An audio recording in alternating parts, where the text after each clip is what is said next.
So first of all, I just wanted to tell you thank you and welcome on joining our crime prevention forum on parking enforcement.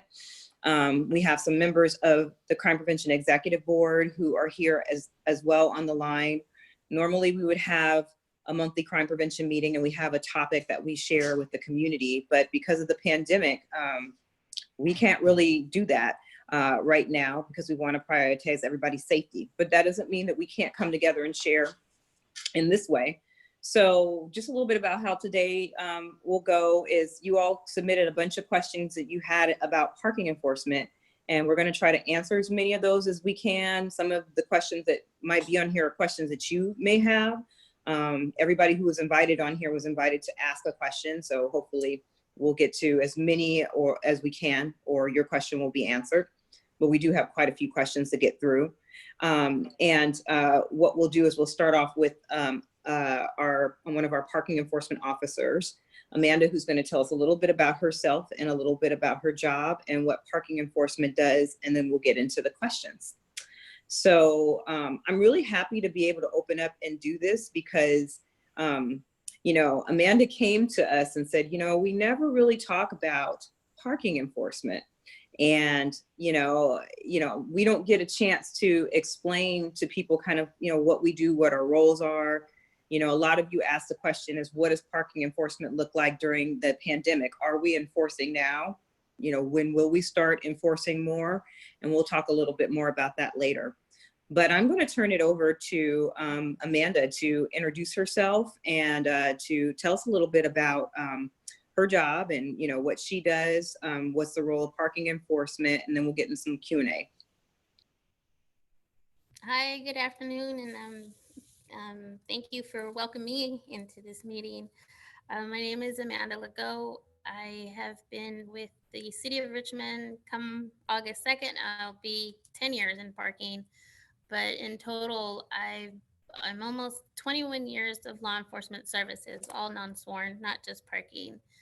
My role as, well, not only my role, but there's 4 of us in the team. As many of you know, there's been one position that's been frozen. So we had 5 in total, and that's still not enough for the whole city. But what we do is we enforce the parking violations, mainly the street sweeping violations. We all have our routes right now, and we'll get into that later. We're not enforcing because of the pandemic. We also do the abandoned vehicles through the city. We try to clean up as much blight as we can on the public road. We also do time zones, traffic control. We help with the DUI checkpoints, and we assist the officers with other duties. So Amanda, just a little bit, you know, of a question for you about how did you get into doing this? You know, a lot of times people just see parking enforcement, like they look at you and it's kind of like the harbinger of doom, like you're going to write me a ticket, or they're upset because they're concerned about parking enforcement on their particular block. Why do you do this? So I've worked for 2 other agencies, and when I worked for the last agency, we did parking enforcement a little different than the city, but I was also in property and evidence and front counter, and we did a lot. We're considered community service officers. I wasn't working for 2 years, and Richmond happened to have the opening for parking. And I don't mean to sound negative. I'm just being frank. It's not my favorite it wasn't my favorite duty to do in Walnut Creek, but I needed a job, and here I am 10 years later. Why I'm still here and why do I do what I do? Well, I take pride in my work, and so do the other team members. I think it's important to educate the community on why you can't park a certain way, or, you know, why we're towing your vehicles. A lot of people don't know, like, for instance, they don't know about the 72-hour California code, you know, why you can't park your vehicle for more than 3 days, you know, without moving it for a mile. I like to help people. I like to naturally I like to leave people satisfied.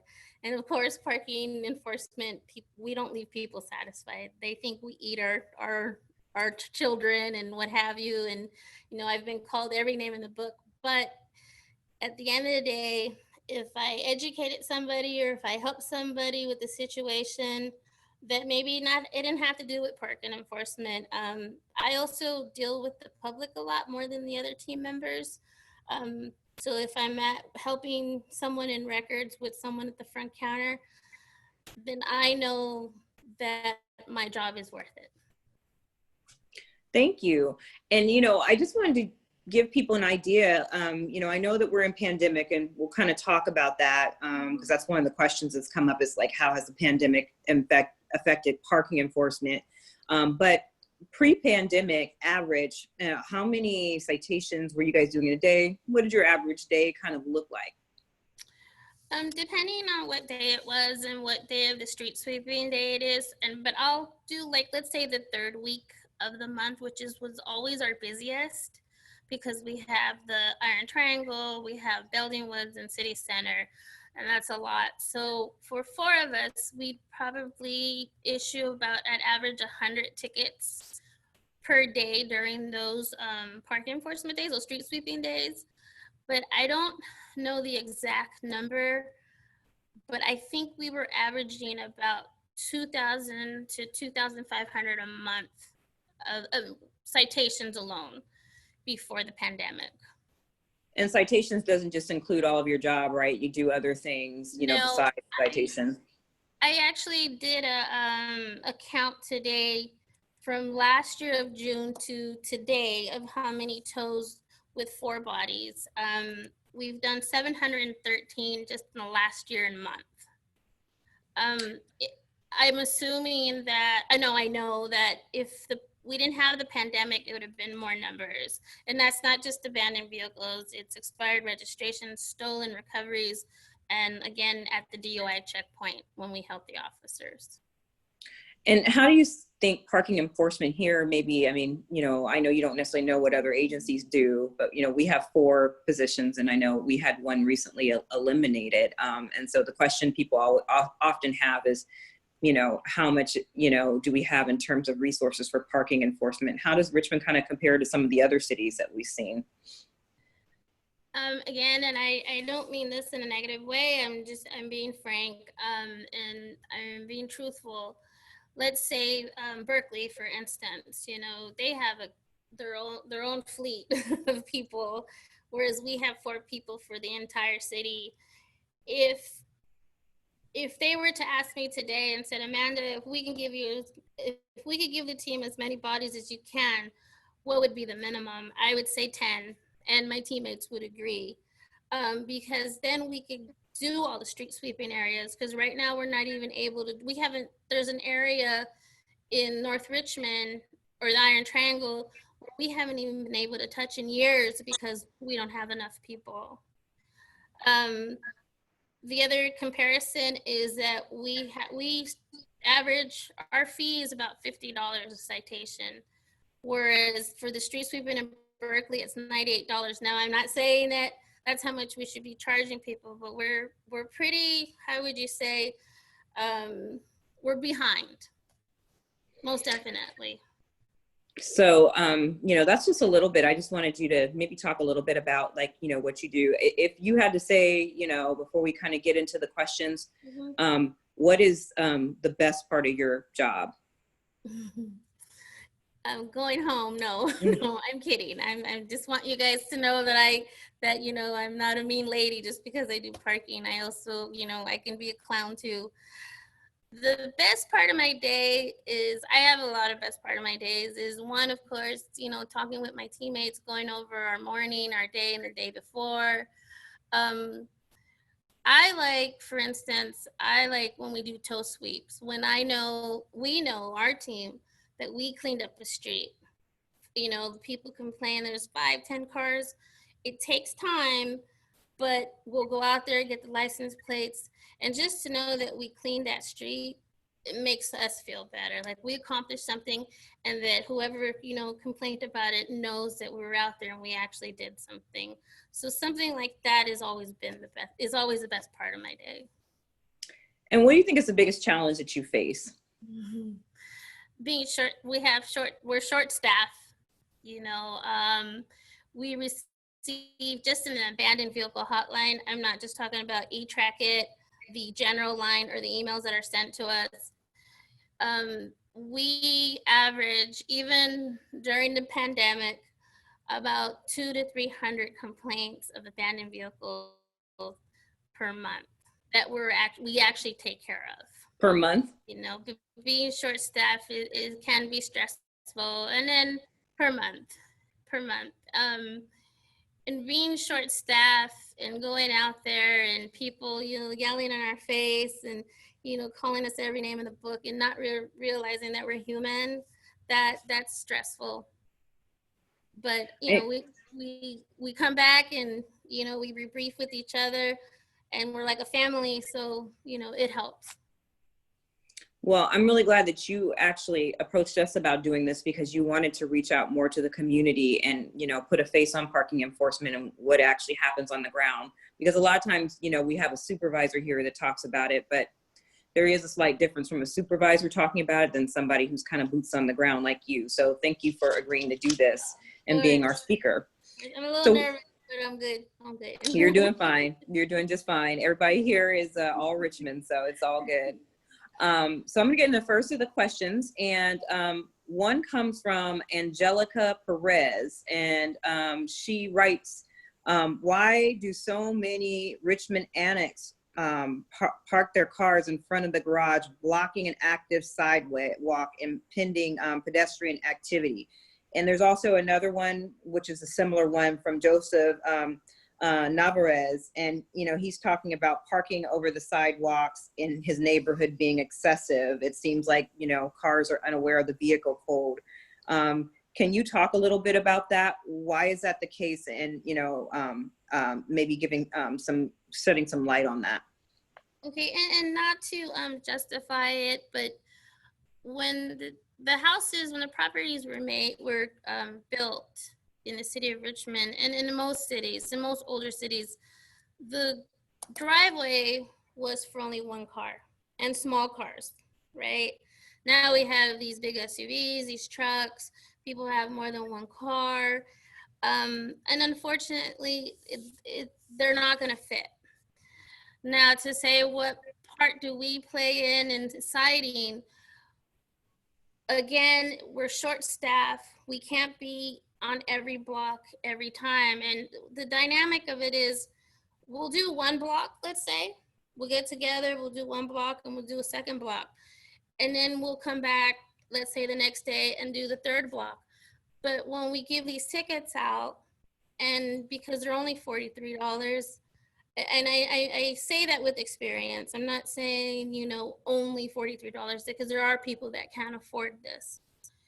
They do it again. So then, like I said, if we had 10 people, there could be one person or two people assigned to the sidewalk violations, let's say, once or twice, 3 times a week. As far as I'm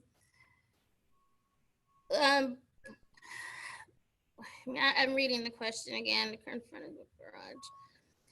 The thing about people parking in front of their garages, and I'm assuming you're saying that in front of their garage on the sidewalk. Yes, we can tow them. Yes, we can cite them.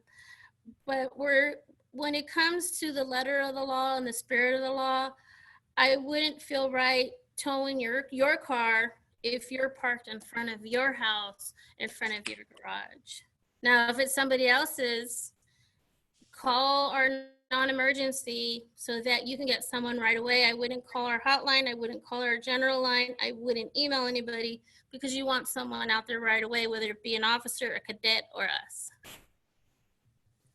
Yeah, that was a common question that was asked a lot. People about, where people can park their cars, the vehicle code, and parking over sidewalks and obscuring the sidewalks. And I know we've done, you know, a lot of different campaigns and efforts and enforcement efforts to cite people who have blocked sidewalks, because obviously it impedes, like, you know, handicap and pedestrian access to when people do that.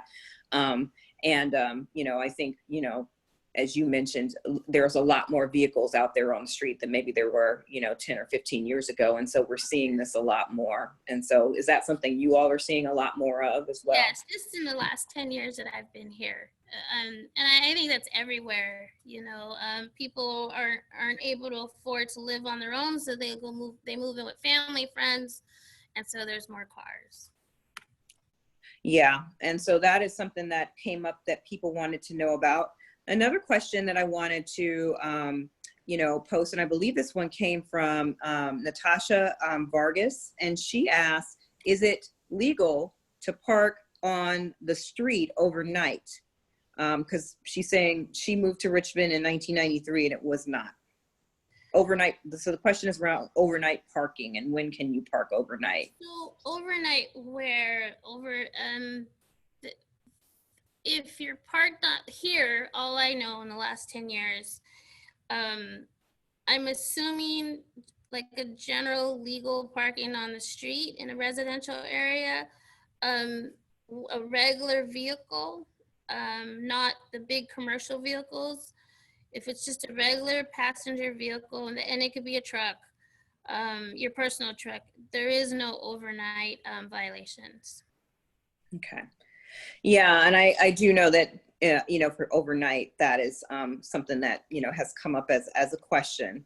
Let's see, let's go to some more questions that we have here. You guys had a lot of good questions. This question is about street sweeping. So we get a lot of questions about street sweeping. Matter of fact, that's probably one of the biggest things that we hear from Richmond residents is, you know, street sweeper comes, this was pre-pandemic, and people don't move their cars, and people get incredibly upset and frustrated and annoyed that because people didn't move their cars, the street sweeper is just going down through the middle of the street. And, you know, it's not really actually providing the service that it's supposed to because people have not moved their cars. So the question that comes, I believe this question looks like, I'm sorry, I'm reading the question list. It looks like this comes from Barb Post. Are cars being ticketed all over the city on street sweeping day? You know, how do you deal with enforcement and equity issues to make sure that everybody's treated fairly? And has it been considered that entire neighborhoods should not be able to opt out of street sweeping signs? That might be a little bit beyond you, Amanda, but I have heard that, and I won't mention the name of the neighborhood. So she wanted to know about street sweeping. So maybe you can give us an overview about how it works. So I'm going to bring up San Francisco, even though San Francisco is a different city in the sense of how large it is and, you know, the population. San Francisco, their parking enforcement follows, about 3 or 4 of them follow the street sweeper. And that's why these vehicles are being able to cite, you know, they're cited. Whereas here, for instance, by myself, I have had the biggest areas, and everybody has, but I'm going to speak for myself. I've had the Iron Triangle by myself from the Greenway, let's say Ohio, all the way to Ripley. From the Parkway, right, to the end, all the way to Harbor by myself. And I have from, I believe it's 8 to 11 to complete it. And usually I'll stop at 10:45 just because people are starting to park their vehicles back. And so at 10:45 is my limit, and I'm still not completed. I still don't finish the whole area. So sometimes we're not going to be able to get to your block because of that. Again, it's because we're short-staffed. The Iron Triangle alone that I've done by myself, for it to be completed, we need 3 bodies for that. But there's someone at City Center, there's someone at Belding Woods, I can't remember the other area that day, and I'm sorry. So we don't have enough people to cite all the cars. The other thing is that when the sweeper goes by and we're getting to that block that we're trying to complete, people are putting their cars back, and that's a violation. The street sweeping sign says no parking during a certain time frame. That's the violation. It's not the street sweeper. Keep that in mind, because the street sweeping violation is considered a street construction violation. So if it says between 7 and 11, you can't park there between 7 and 11. I'm hoping I'm answering the question. And then as far as the street sweeping signs, I'm assuming you, like, let's say, for example, the annex. Well, they're getting their signs. I don't know when it's going to happen, and I don't know when we're going to be able to enforce, because we can't even enforce right now because of the pandemic. And then without the pandemic, we can't even enforce the entire city until we have the manpower. Okay.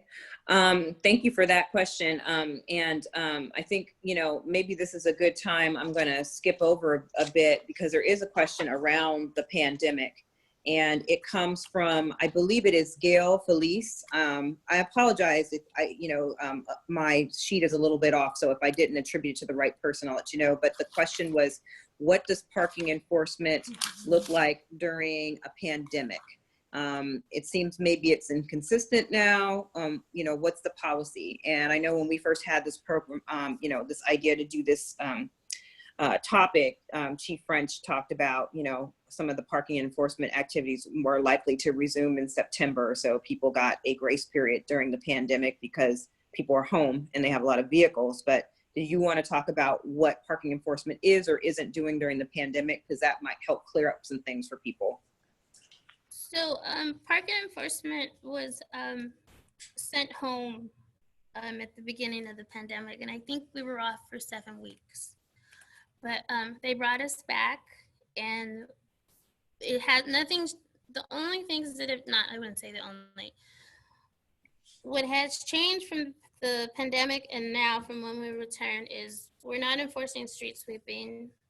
We're only enforcing, like, let's say, red zones, handicaps, anything that's gonna cause some type of safety issue.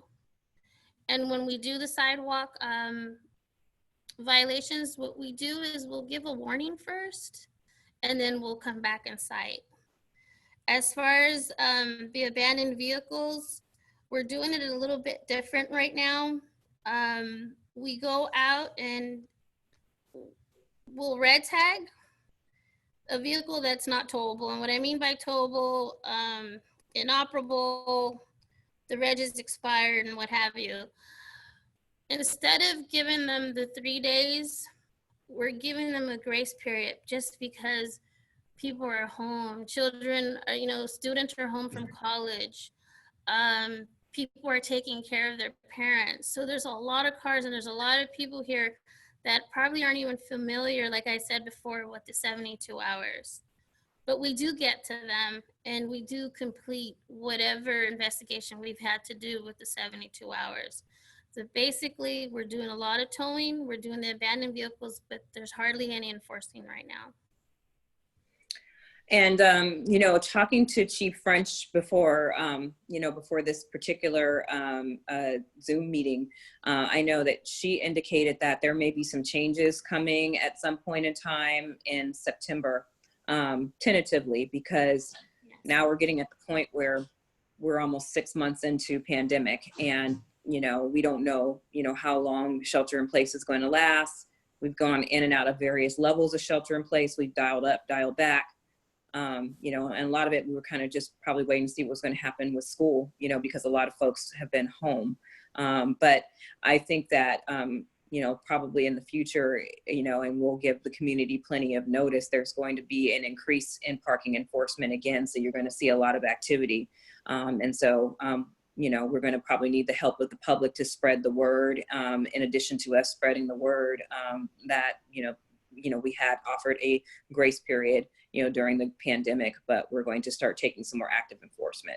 But you guys are still doing some enforcement now. It's not like you're not doing any enforcement. No, we So are doing enforcement, and people can always call. Just like, for instance, I'm gonna jump onto something about how somebody had made a comment, that a question of why we don't cite on I think it was Roosevelt for the red zones and the fire hydrant. Again, we can't be in all places at all times. My advice to you, and it works, is call the non-emergency number, because it's not just us that can enforce. The officers can enforce if they're free, and usually they don't send them. They'll send a cadet if they're free, or us. You want something done right away, not so much the abandoned vehicle situations, but an enforcement where someone's blocked your driveway again.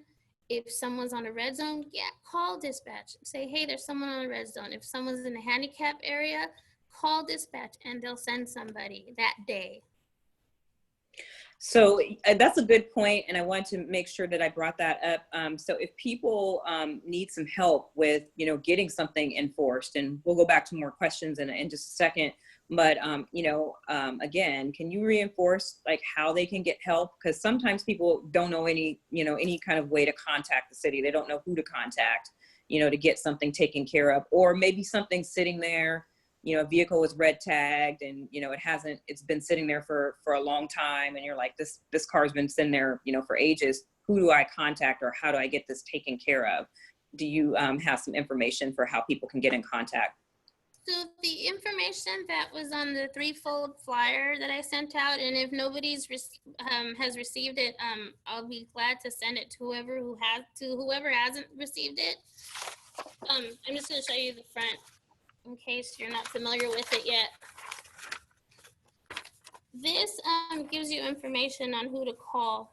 And let's say for the abandoned vehicles, you can call our hotline. If you want the phone number, I can say it to you guys. I don't know if you guys are ready, or I can send it to everybody. And it's up to you, Michelle, for the phone number. Yeah, that's fine. And it's just so you know, what Amanda's mentioning is that for everyone who signed up and registered for the conversation today, Amanda actually took the time to send out the trifold about parking with all of the tips and all the numbers and ways that people can get in contact. So that should have been sent out to you, but we'll also make sure that if anybody did not get a copy of it who's on now, that you can get a copy of it. So like I said, for abandoned vehicle hotlines, you can, for abandoned vehicles, where like Michelle was saying, oh my God, this car's been here for, 8 months or 8 days, or it's been red tagged. Call our hotline. And the way the hotline works is we check it at least once a day. Again, there's only 4 of us throughout the day. And whoever gets to it first will listen to it. We take the complaint down. And yes, I know it sounds ridiculous, but it can take up to 2 weeks for us to get to that one vehicle that I just wrote down today and gave it to the park enforcement officer, whose area that is. Sometimes it'll happen right away, but it can take up to 2 weeks. And then there's the process. Any general questions for parking? We have a general line, and it's on this trifold again. It's right here, and again, we'll send it to you, or I'll send it to you, Michelle, whoever. Yeah, and Mandy has been kind enough, because she's our co-pilot, to put that in the chat. So if you guys need the number and you didn't get it in the email, it's in the chat right now for the abandoned vehicle hotline. What I do is I take that number and put it in my phone, because I'm driving around the city all the time. I'm actually a Richmond resident, so if I see something, I'll call it in. So, but I think that it's a good thing to just have those numbers, program them into your phone, put them somewhere where you can access them, so that you can also, there is an email for PD parking enforcement. It's, PD parking enforcement at richmondpd.net. Maybe Mandy can drop that in the chat. And so that's something that, you can use as a tool too, if there's something that, you've already reported and you're kind of wondering what's happening with it, where is it?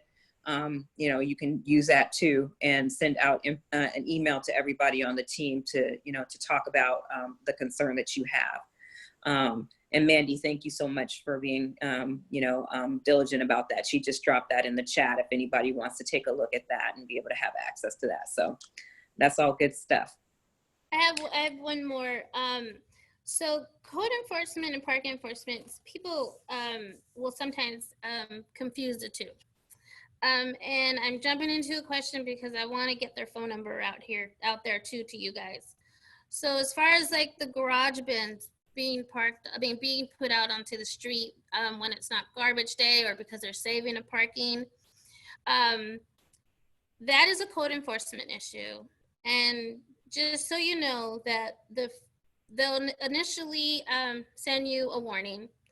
It's $250 the first fine, $500 the second fine, and $1,000 the third fine. So if anybody is doing it, I advise you to not. Or if your neighbor, you know, you can educate them on that. So just so we're clear, Amanda, I don't mean to interrupt you, but so they understand clearly what that is. That's for saving parking spaces, correct? Well, yeah, or just having them out there, you know, because there are people that won't go and, you know, it'll take days for them. And I'm not talking about a day or two. I'm talking about, you know, an extreme, you know, what do you call it? A week, 2 weeks, you know, and not because they forgot to, you know, that day it was garbage day and they forgot the next day to, you know, to bring them back in.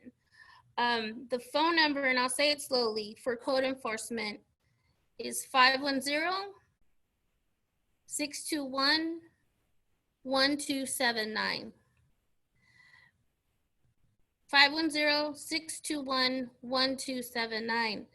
Code enforcement, just look at it, think of it this way. Code enforcement does everything that's on a private property.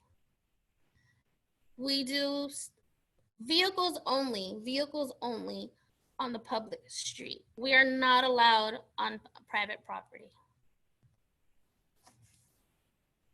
Yeah, that's very important to remember because sometimes people do confuse parking enforcement and code enforcement. Code enforcement used to be part of the police department, so that could also be confusing as well. And it is no longer part of the police department. It's part of the, you know, the city side of city administration. So, but we still work together, but it's good to be able to know who to call. And if it's a private property, it's not a parking enforcement issue. So we get that question quite a bit. So let's get back into some more of the questions. I'm going to try to get some questions that maybe we haven't talked about yet. This one is from Gianna, and she writes, my neighborhood has several vehicles that get parked on the street for months. Many are broken down, flat tires, not running. How can this behavior be stopped? So Giannina's question is basically about, you know, if you have kind of a broke down car that's, you know, just sitting there on your block. And that's a common thing. I would say in crime prevention, that's one of the things that we get asked the most is, what are you going to do about this broke down car that's on my block? So there's a law, and it's a California vehicle code. And I'm going to start with this because there's a lot of people that aren't aware, and no fault to them, of what a broken down car is. When I was in my 20s, I had a little Dodge hatchback, and it had, I had like masking tape on it to hold, I don't remember if it was a window or something, you know, but that's my car. It's not a broken down car. In order for us to tow anything that's broken down, it has to have the headlights missing, the windshield smashed, no tires and wheels. And I'm talking about not just one, it has to be more than one wheel. Engine parts missing, the transmission, the catalytic converter missing, or damage to the, let's say, the steering column. And that's not our law. It's not the city's law. It's the California Vehicle Code law. If you have a bunch of vehicles that haven't moved, call the hotline or send an email or You can do it through e-track it through the city's website. But what we ask is to please give us as much detail as you can. If you say there's a car on the corner of South 21st, we're gonna delete that because we don't know where exactly on 21st and we don't know which car you're speaking of. We would prefer that you give us a color, make, model, and if you can, safely, give us the license plate. And we need specific area locations like 21st and Roosevelt, not the 300 block of 34th. And sometimes in e-track it will get like a range of, let's say, 1,000 to 1,099 on 45th, let's just say. That will get deleted because we're unable to know exactly what you're speaking of. Thank you. Thank you for that question. And we're going to try to answer. I see a lot of questions in the chat. Some of you guys already submitted that question. We're going to try to get to as many of them as we can. The ones that were submitted, and then, you know, some of the questions in the chat might be answered as well.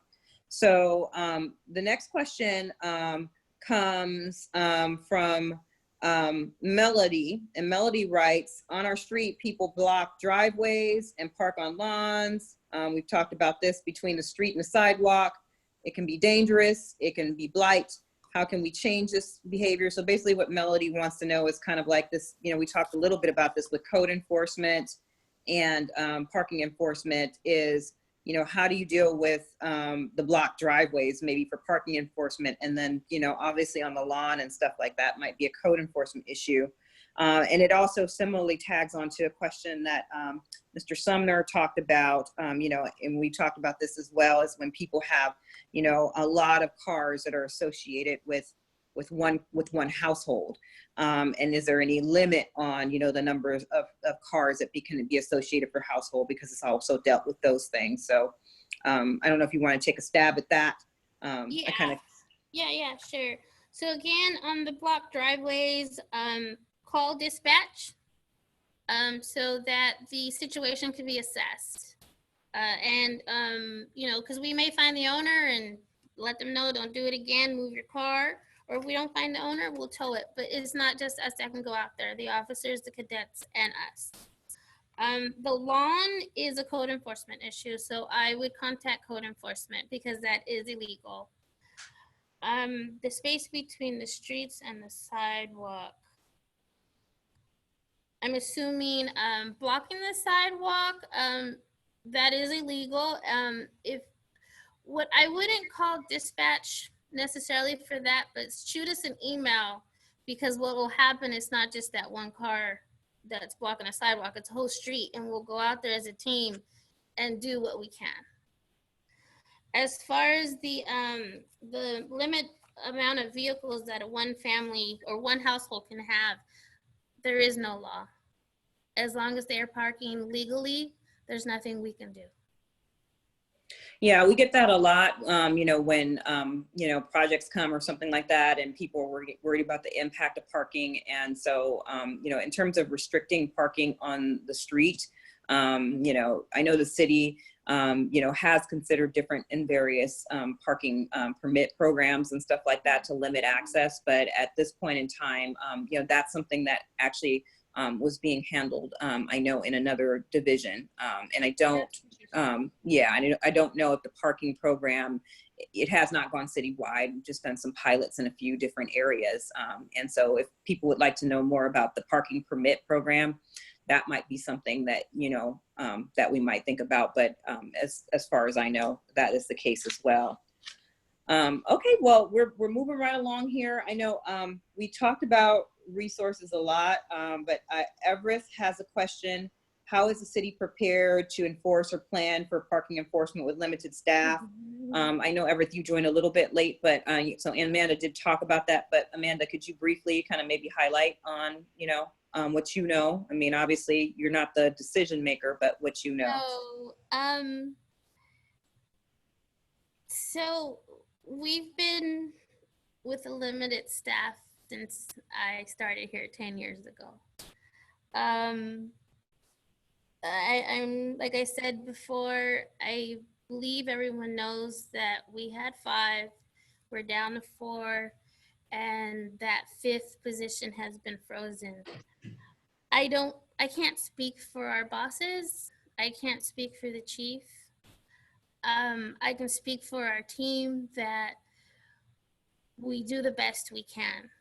And I believe, and I'm not just saying this because if I'm doing something incorrectly or doing something wrong, I'm going to let you know. I believe that with the limited staff that we do good work. We get things done. It may not be your block at that time. It may not be your neighborhood at that time, but we do hit neighborhoods. We're gonna do a toe sweep in the next 2 weeks. I'm actually preparing that right now. I'm not gonna say which area, but it's not. We're not sitting down, But a question like that, I would take it up to the council, because they're the ones that make the decisions on how many bodies we're gonna have. Thanks for answering that. So we're getting towards the end of our time. We still have quite a few minutes left, but I want to get as many questions as we can. We've already talked kind of like about the trash bin. And we've talked a little bit about parking enforcement generating resources. We talked a little bit about that. So there was a question from Jesse West. Couldn't Richmond make a lot of money for the budget if street sweeping, time limited parking and other violations and tickets were actually enforced? And, one of the things, Jesse, that Amanda was talking about is that really is something that the residents have to have an appetite for, as well as the council, to be able to set those, fee schedules and those kinds of things. We can make recommendations. We know that there are a lot of people in Richmond who may or may not be able to afford, fee increases for that kind of stuff. But if that's something that, residents want, maybe it's looking at it there. And then we had another question from Esther, and she brought up a very good question that we get a lot. And this is about people repairing cars on streets and driveways. She has really 2 questions in one. One is about donuts, which I think is probably more of a patrol issue, but the other one is about, car repair work, people blocking sidewalks, which we already talked about, and speed bumps. So did you want to kind of speak to that? Because I'm sure you get a lot of those questions as well. What are you actually responsible out of that list, and what actually is responsibility for others? The only issue here that parking is responsible for is the sidewalks. But as far as people repairing cars on the streets and driveways, even though I said that the public streets is enforced by parking, something like this, it would be code enforcement. If it's either on the street or in their driveways, because it is illegal.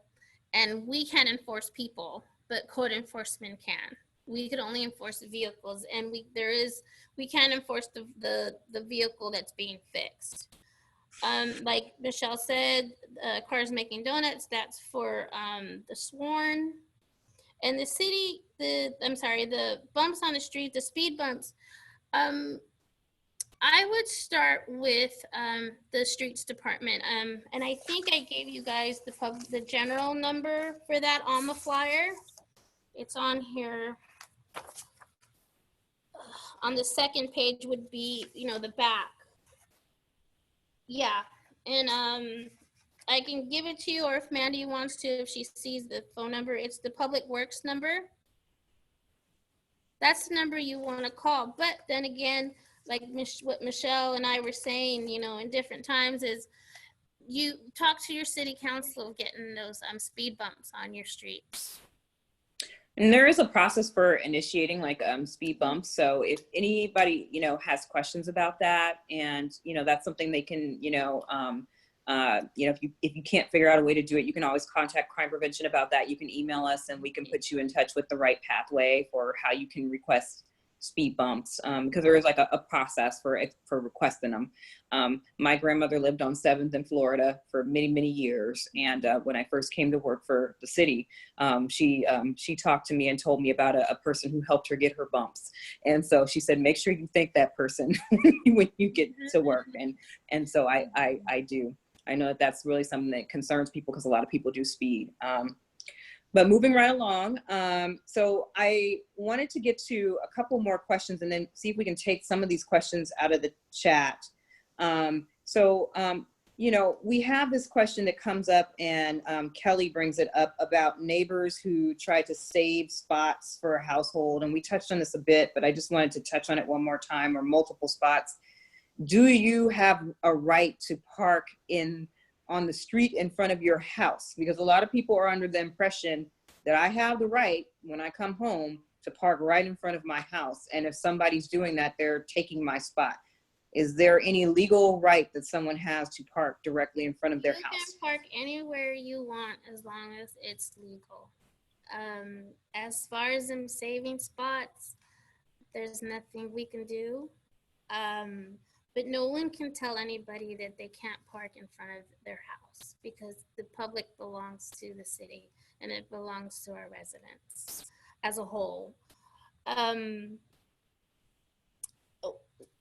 With this question, I wanted to add something, and really quick. If people are putting their cones out to save the spots in front of their house, let's say, call the planning department. It's not a code enforcement issue. It's the planning department because they're encroaching.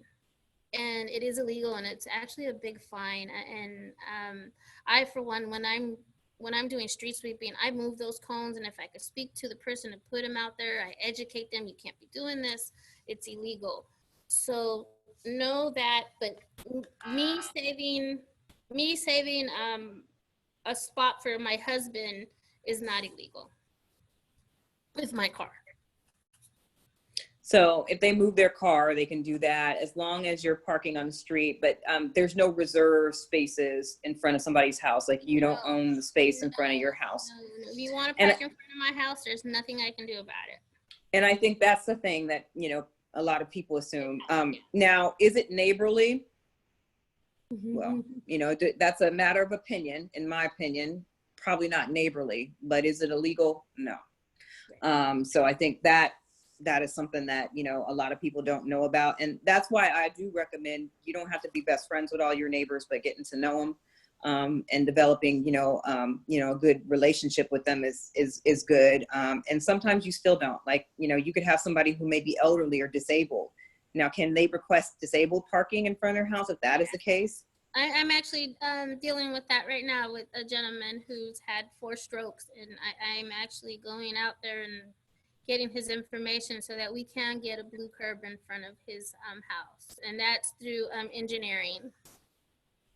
Yeah, and thank you. That really is a good question, Kelly.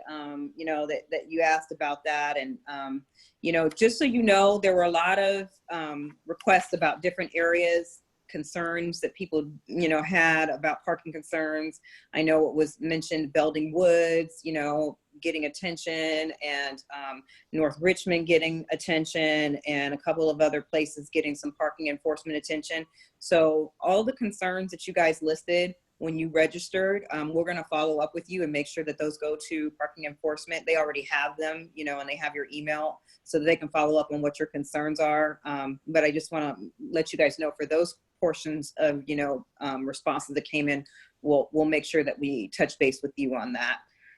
And then finally, before we have a few more minutes left, I want to try to get to some of the questions in the chat before we close out.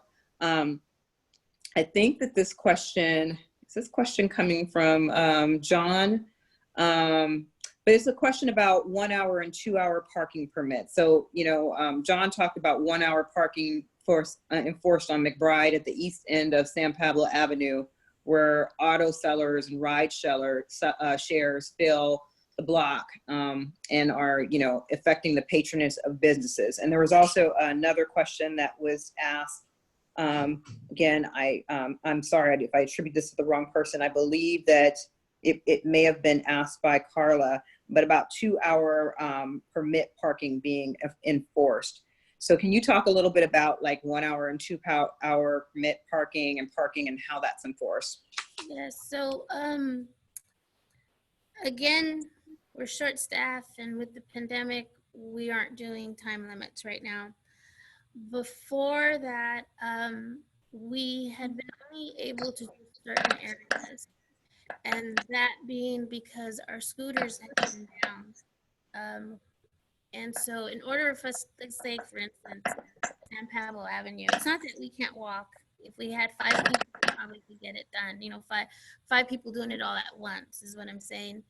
The scooter allows us to chalk, right? And we're doing the motion, you know, boom, boom, boom, boom. In our trucks and in the smart cars, we're not able to do that safely. And when we would do it, let's say, for instance, we were doing downtown, you know, like the Marina Way area and where the federal building is. We chalk the tires, and then we come back an hour later or 2 hours later, and if the vehicle's still there, we cite them. And I hope that answers your question or questions. Thank you. I think that was helpful. So I'm going to try to get to some of these, you know, questions and Q&As and things that are coming up in the chat. Thank you to Mandy, who has been answering some of these questions in the chat as well. And so kind of going back, and I'm sorry you guys can't see me right now because I'm just scrolling through. So a couple of the comments about, you know, Richmond would save money if they had more personnel. There's plenty of parking on my street, but a car from one home parks and blocks the sidewalk. So more questions about blocking the sidewalk. Everett, I think we answered his question, but he said he had some suggestions about how perhaps parking enforcement, you know, might be able to work more efficiently, and he wanted to know more about the resources piece of it. And also, Mr. Sumner had some questions about, you know, commercial trucks and vehicles and dump haulers. Those are the kinds of things that are kind of coming up in the chat. Amanda, feel free to, you know, talk about any of those things that are coming up. We have a few minutes left, and you know, I'll talk about commercial vehicles. So in the RMC, I don't have it in front of me, so I don't know the exact times. And there's some, there has to be signs in certain areas, and in most areas there aren't any signs warning commercial vehicles that they can't park in certain areas. There is a weight limit, but so the commercial violations, most of them can only be cited during the night. And I believe it goes, and don't quote me on this, and I should have had the RMC in front of me, and if I have to send it to somebody, I will. I believe it's from 11 to 5 in the morning. We have one parking enforcement officer that comes in at 5 in the morning to do the commercial street sweeping. And sometimes he's not, we'll give him the complaint, and sometimes he's not able to do it. Again, you know, the officers are really busy, and, you know, they've even had a bunch of positions frozen. Call dispatch, and hopefully an officer can come out there and cite them. Yeah, and if there's something that's happening overnight, because I know the commercial enforcement, you know, we previously had someone assigned to commercial enforcement. You know, and that was one of the things that we did. But if you're having an issue with that, again, I think one of the things is, you know, just making sure that there's some good communication on that, so that we can identify the area and try to get out there and highlight the best that we can. I know there are a lot of neighborhoods and neighborhood councils that are represented here, and, you know, even pre-pandemic, we attend a lot of those meetings trying to get, you know, where the neighborhood concerns are. And especially, I know in North Richmond, the commercial stuff is, you know, something that's really important, as well as the truck travel, you know, through the neighborhood. But also, just going back to, I'm sorry, go ahead, Amanda. Can I just ask this one question? Because actually I had like 3 questions that were asking this question. Yeah. For the sidewalks, excuse me, the cars blocking the sidewalks, how much into the sidewalk would it be considered that they would get a citation for that? If their car is like only like 1 foot into the sidewalk, or 2 feet, or how far into the sidewalk would it be considered a violation? It, it, I don't have an actual answer for that, because you could have a big truck with a real thick bumper. So if you're blocking the sidewalk even 5 inches, that's still not allowing a wheelchair to go through. That's still not allowing the lady who's with the stroller, to go through safely. They have to go around. So I know the driveways are short, but just keep that in mind.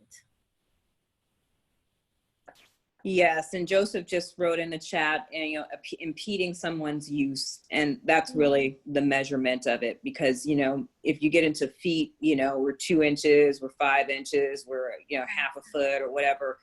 Just you can't block the sidewalks.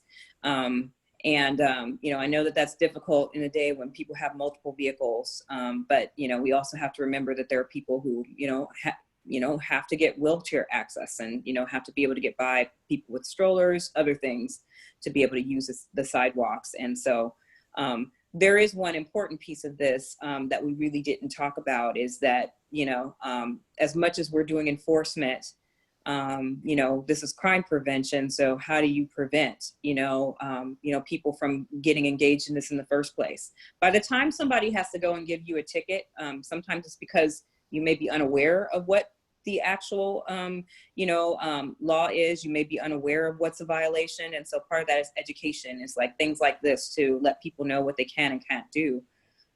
But part of it also is, once is us as a community really coming together and realizing that though it may seem like my action doesn't affect you, it does affect you. It's kind of like mask wearing. It's like, a lot of people are like, I don't want to wear my mask.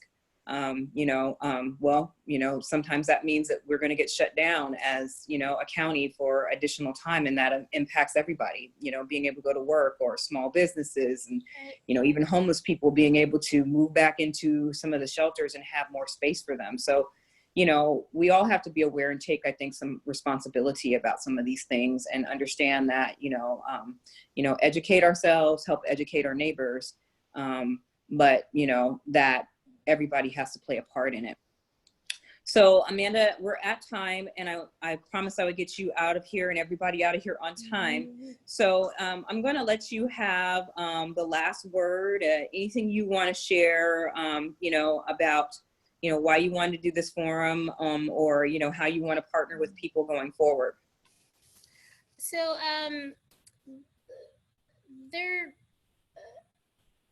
what made me go to Michelle was because I was actually, and I'm just an honest person. I was tired of people looking at my team, and I mean my team because I mean all of us. I'm not a supervisor or anything like that. I was tired of the name calling. I was tired of the whole negative perception of us. We are humans. And I think all 4 of us, we love talking to the community. I love talking to the community. I love helping the community. And, when we're out there, come talk to us, not just about the car that your neighbor hasn't moved in 10 days, go ahead and do that. But, just ask how we're doing. I've caught people where, unfortunately, their husband has died, and, they just to sit and talk for 5 minutes made my day better, because me talking to her made her day better. My name is on the website. And because the desk I sit at is where the general parking line is at, call that number. I'm not afraid to talk to anybody. Even if it's a question not about parking enforcement, If it's for public works or something, you know, call it. I'm willing to help you, and that's how I'm going to get to know you, and that's how you're going to get to know me and every other team member. You know, if you want to do this again after the pandemic, months down the line, it won't be me. It'll be another parking enforcement officer who will be happy to do this. Thank you, Amanda. I appreciate it. And I wanted to thank everybody who took their time out. You know, we realized you could have been doing anything else to be on this call. We're going to try to do more of this. Hey, thanks, Archie. So it's good to see you. I'm glad that you enjoyed it. If you enjoyed this, or if you have other suggestions, some of the board is on here from crime prevention. Carla, Al, Miss Braxton, Cindy. Please let us know. We're looking for topics that might be interesting, especially during the pandemic. We love seeing all of you all, but we also realize that not everybody can get out to a crime prevention meeting. And sometimes this is a good way to engage people that we wouldn't normally see, because you don't have to drive anywhere. You know, you can sit in your living room, you know, and we can still connect with each other in this way during the pandemic. So if you guys have other topics that you think might be good. Last month was a huge topic because it was fireworks. And I think we had, you know, at least 200 people on this part of the Zoom, and we had another 300 people who were on YouTube. So it was a huge, discussion. But, you know, we get good topics coming from you guys. So if you have topics, feel free to let any members of the board know, let me and Mandy know. And we're happy to try to get someone to speak to the issues or the concerns that you might have. And with that, we are going, code enforcement. So maybe, and COVID, that's a good one. You know, what do you do about people who are violating COVID rules? That might be one that we can throw out there. So as we close, thank you so much. We appreciate it. This is the end of the webinar. And so we will see you the next time. Thank you, guys. Bye-bye. Thank you.